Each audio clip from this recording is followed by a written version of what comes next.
So hello everyone, thanks for having me up here. I am going to be providing the feedback for Rob's speech for tonight. It was a very good speech. I was very entertained, really enjoyed learning about this, especially some of the interesting stuff that might be hidden around here. I'm going to start looking before other people get them. So today's speech is supposed to focus on visual aids, and I'm just going to be holding you to higher standards than I would do to most people because you've been around here for quite a while, and I hope we're just comfortable with that. So yeah, good props, good PowerPoint slides. I think people would have expected this. This is a good notch presentation.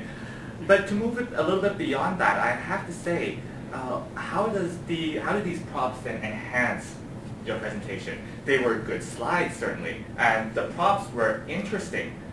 But as the toys were going around, I just saw people looking at the GPS and going, oh, well, that's interesting, and then passing it on. And this certainly teaches us what a GPS looks like, but how does that then enhance the points you were trying to make, right? And once again, this is just higher standards than I would hold most people, right? It was pretty interesting to see this kind of stuff. But props, visual aids, how will they work to enhance your speech? Make it more than if these things weren't there.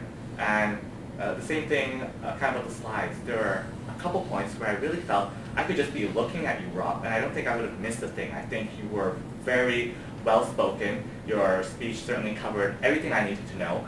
And I didn't feel really any compelled to look at your slides. There wasn't anything there that was missing from your speech. It was that self-contained. The map was the different matter. At that point, the map really enhanced your presentation. The map really brought something forward that you couldn't just have described verbally, right? And that's the kind of duality that I'm pointing to. So in those key moments, your slides were perfect for that. And yes, you were a pretty funny guy up here, good humor. I really like seeing that. Rob has a certain style of humor. It's sort of the dry, observational kind of humor. Don't be expecting any gold bars, or don't be putting food in this, otherwise you're attracting bears. It's this kind of observational humor, right? And certainly, Rob, once you recognize that, play to your strengths, right? This is the kind of humor that comes to you most naturally. Good humor should be spontaneous anyways, right? So don't try to, unless you're working on expanding your repertoire, don't try to go into other types of humor that you might not be comfortable with in general, right? Crazy wonky humor or the improv stand-up humor, unless you're looking to expand your repertoire, this is just something to keep in mind. I did also note a little bit of weight shifting and pacing up here, right? And I think that's something that you can probably pay a little attention to, actually, now that we have the video recorder. So that's going to be beautiful. I just want to touch upon David's comment about the gasping a little bit.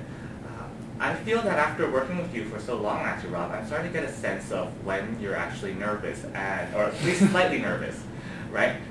You're more or less you're comfortable on the stage. And yes, the gasp is something that I kind of listen to. More generally, it is, I wonder when you speak and when you feel nervous, do you not get a sensation you are speaking more from your chest, that you're a little bit constricted up here? I gotta say, I'm really oblivious to this. And when David pointed it out, I'm trying to think of a particular example. And I'm sure that I am doing it. It's just completely in the background. Mm-hmm. I'm not really cognizant of it. Yeah. Then pay attention to that when you get up to speak next time, because I'm thinking to myself, and it's a very common response when you feel nervous. There is a little bit of constriction up here. You're not speaking from your lower diaphragm. I do notice your voice is a little bit weaker, and that's one of the things I also listen for when I have an inkling that you're a little bit nervous up here. And that would also, I suspect, explain the gasp. Your breath isn't, you're not breathing from your lower diaphragm. It's a little bit tougher for you to keep your pace like that. So these are just some of the things that I've been observing as I sat over there. But once again, that was a fantastic speech. I held you to higher standards than I would most people, so it was really well done, and I think Rob really deserves it.